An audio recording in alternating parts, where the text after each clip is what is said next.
സ്വാമിയുടെ ഇടഞ്ഞു കഴിഞ്ഞാൽ അവർ മരിക്കും അല്ലേ? എന്നുള്ള ചൈതന്യം അങ്ങ് അത്രയും സ്ട്രോങ് ആണ്, ഇടിവെട്ടിന്റെ പുറത്ത് സ്ട്രോങ് ആണ്. ബ്രഹ്മം വിഷ്ണു മഹേശ്വരൻ മൂന്നും ഞാൻ തന്നെയാണ്. എന്നിലാണ് ഈ ചൈതന്യം ഒക്കെ ഉള്ളത്.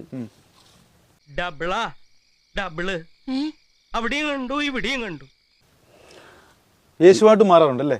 യേശുവായിട്ട് മാറുന്നതല്ല, എൻ്റെ ജന്മം ഒരു ജന്മം എടുത്തത് യേശുവിൻ്റെ നാമത്തിലാണ്.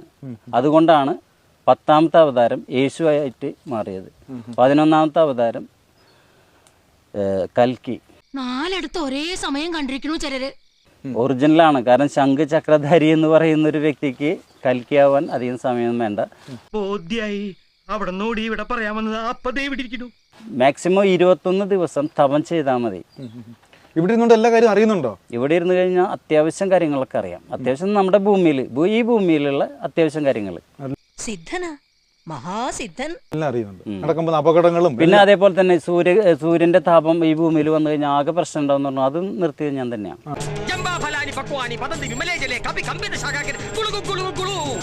ഇവിടെ വന്നിട്ടേ ഇല്ല, അവരെത്ര പ്രാവശ്യതായി ഇങ്ങോട്ട് എടുക്കണ്ട. ഇതൊക്കെ ഈ ചെറിയ മനുഷ്യന്മാരെ ഒരു രക്ഷയില്ല, എല്ലാവരും പോവും.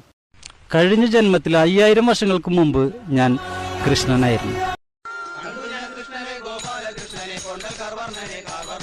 ഈ ജന്മത്തിൽ ഞാൻ കൃഷ്ണന്റെ അവതാരത്തിൽ കൽക്കിയായിട്ടാണ് ജനിച്ചിട്ടുള്ളത്. പത്മനാഭസ്വാമി ക്ഷേത്രത്തിൽ ഇരിക്കുന്നതും താങ്കൾ തന്നെയാണ്? തീർച്ചയായിട്ടും ഞാൻ തന്നെയാണത്.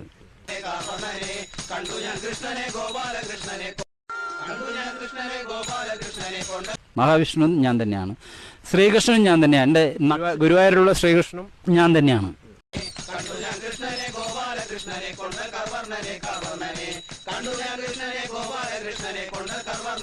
സ്വാമിയുടെ ഇടഞ്ഞു കഴിഞ്ഞാൽ അവർ മരിക്കും അല്ലേ?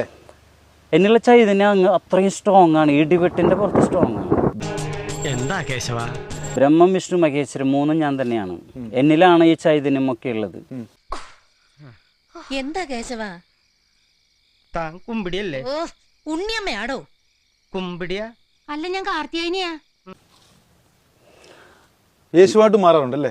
യേശുവായിട്ട് മാറുന്നതല്ല, എൻ്റെ ജന്മം ഒരു ജന്മം എടുത്തത് യേശുവിൻ്റെ നാമത്തിലാണ്.